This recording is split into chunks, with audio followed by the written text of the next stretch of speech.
Welcome to VPMM Group of Institutions, a place where education meets excellence and dreams turn into reality. Admissions for 2025 to 2026 are now open. அண்மைச் செய்தி. தமிழ்நாட்டில் March 1 முதல் தற்போது வரை இயல்பை விட 90 விழுக்காடு அதிக மழைப்பொழிவு ஏற்பட்டிருக்கிறது. விவரங்களை வழங்குவதற்காக செய்தியாளர் வேதவள்ளி இணைப்பில் இருக்கிறார். வேதவள்ளி, கூடுதல் விவரம். பிரியதர்ஷினி, இது கோடை காலம். மார்ச் மாதம் தொடங்கியதிலிருந்தே நமக்கு வெயிலுடைய தாக்கம் தான் இயல்பாக அதிகமாக இருக்கும்.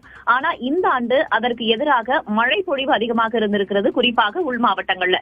மார்ச் 1ஆம் தேதியிலிருந்து இன்று வரைக்கும் தமிழகத்தில் இயல்பாக பெய்ய வேண்டிய மழையின் அளவு 10 சென்டிமீட்டர். ஆனா பெய்திருக்கிறதுன்னு பார்த்தோம்னா 19.2 சென்டிமீட்டர் அளவுக்கு மழை பதிவாகி இருக்கிறது. இது இயல்பை விட 90% அதிகம். கிட்டத்தட்ட அனைத்து மாவட்டங்களிலுமே, ஒரு மாவட்டங்கள்ல கூட இயல்பை விட குறைவான மழை என்பது பதிவாகவில்லை. அனைத்து மாவட்டங்களிலுமே இயல்பை விட அதிகமான மழை அப்படின்றது பதிவாகி இருக்கிறது. ஒட்டுமொத்தமாக பார்க்கும்போது அதிகபட்சமாக கள்ளக்குறிச்சி மாவட்டத்துல இயல்பாக பதிவாக வேண்டிய மழையின் அளவு 6.2 சென்டிமீட்டர் மார்ச் 1 இன்று வரைக்கும்.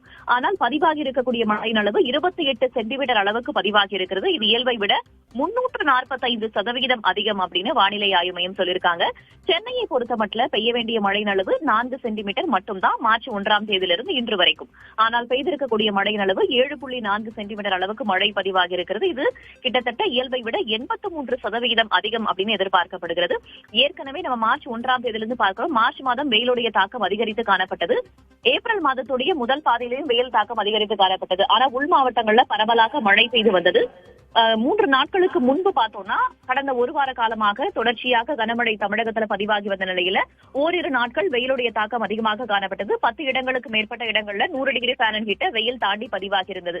தற்போது மீண்டும் மழை பெய்ய ஆரம்பித்திருக்கிறது. இதற்கான காரணம் வங்கக்கடலில் நீடித்து வரக்கூடிய வளிமண்டல சுழற்சி. அரபிக்கடலையும் வளிமண்டல சுழற்சி உருவாகி புயலாக மாறுமா என்பதை நாம் வானிலை ஆய்வு மையம் அறிவிக்கும் வரை பொறுத்திருந்துதான் பார்க்க வேண்டும். தற்போதைய நிலைமையில தமிழகத்தில் இயல்பை விட 90% அதிக மழை பதிவாகியுள்ளது. விரிவான தகவல்களுக்கு நன்றி Vedavalli. Welcome to VPMM Group of Institutions, a place where education meets excellence and dreams turn into reality. Admissions for 2025 to 2026 are now open.